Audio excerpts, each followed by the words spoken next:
I'm here to talk about success. The first rule of success is to have a vision. You see, if you don't have a vision of where you go, and if you don't have a goal where you go, you drift around and you never end up anywhere. I mean, as you know, I was born in 1947 in Austria after the Second World War. So I was very fortunate that I stumbled onto my vision. And I didn't really like Austria when I grew up. I couldn't wait to get out of there. I couldn't see myself becoming a farmer or a worker in a factory or anything like that. Even though my parents wanted me to stay there and have a normal life. But that was their vision, not mine. My vision was totally different. I felt that I was born for something special, for something unique, for something big. Then one day I went to school. I remember I was 11 years old, and they showed a documentary about America. And there they showed in this documentary the huge skyscrapers, the high-rises, the huge bridges, the 6-lane freeways, and all of this stuff. And I said to myself, that's where I want to be. I don't want to be around here with these little farmhouses and these little buildings. I want to be in America. One day after school, I walked by a store in Graz. So I went inside and I looked around, and then I saw a magazine. I saw a bodybuilding magazine that had Reg Park on the cover. Reg Park was then a 3-time Mr. Universe. And I saw him on the big screen as Hercules. I read that and I said to myself, wow, this is the blueprint for my life. This is exactly what I want to do. I want to become a bodybuilding champion just like Reg Park. I want to get into movies just like Reg Park. And I want to make millions of dollars and be rich and famous just like Reg Park. Do you know how great it felt that I knew where I was going? Imagine the majority of people don't know where they're going. I knew where I was going, that I'm going to become this bodybuilding champion just like him. So it was just a question of how do you do it? I was so relieved, because when you have a goal, when you have a vision, everything becomes easy. So people always ask me, when they saw me in the gym in the pumping iron days, they say, why is it that you're working out so hard?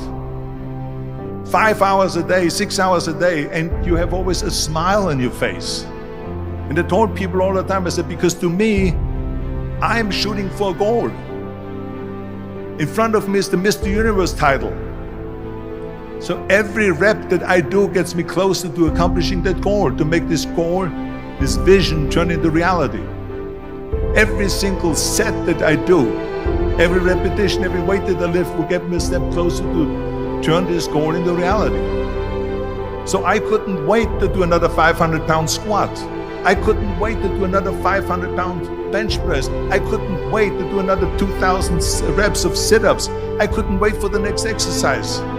At the age of 20, I went to London and I won the Mr. Universe contest as the youngest Mr. Universe ever.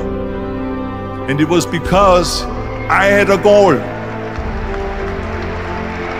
So let me tell you something, visualizing your goal and going after it makes it fun. You've got to have a purpose no matter what you do in life. You've got to have a purpose.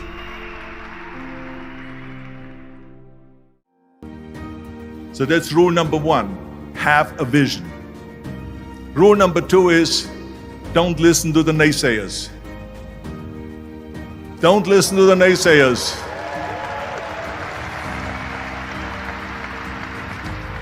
Everything I ever did, the thing that I heard out of people's mouth was, that's impossible.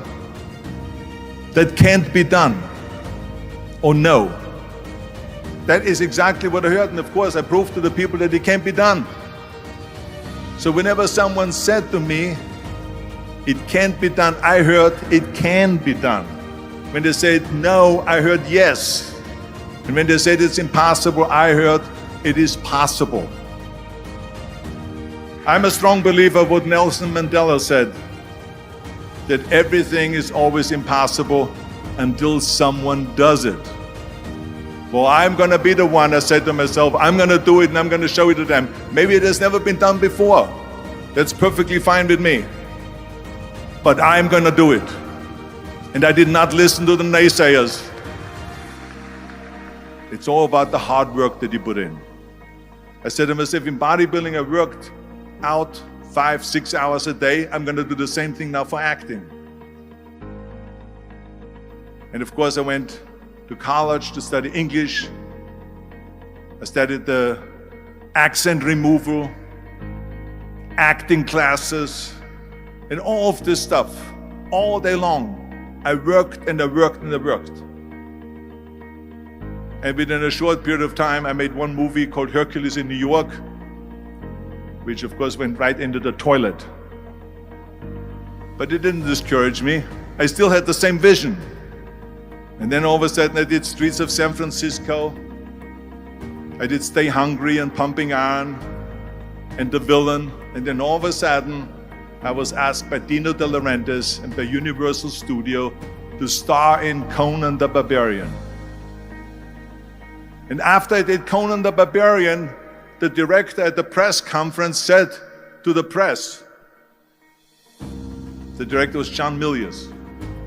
He said to the press, if we wouldn't have had Arnold, we would have had to build one. So think about that. The very body that they said can never be sold because the time is wrong. A few years later, I'm doing Conan the Barbarian, and it was the #1 hit at the box office when it came out in the summer of '82. Think about that. And the director says, if we wouldn't have had his body, we would have had to build one. So all of a sudden, my body became an asset, not a liability. And the same thing was with Terminator. After we were finished filming Terminator, Jim Cameron said to the press, if Arnold wouldn't have had that accent and talked like a machine, I think the movie wouldn't have worked. So think about that. The body and the accent that they attacked was an asset.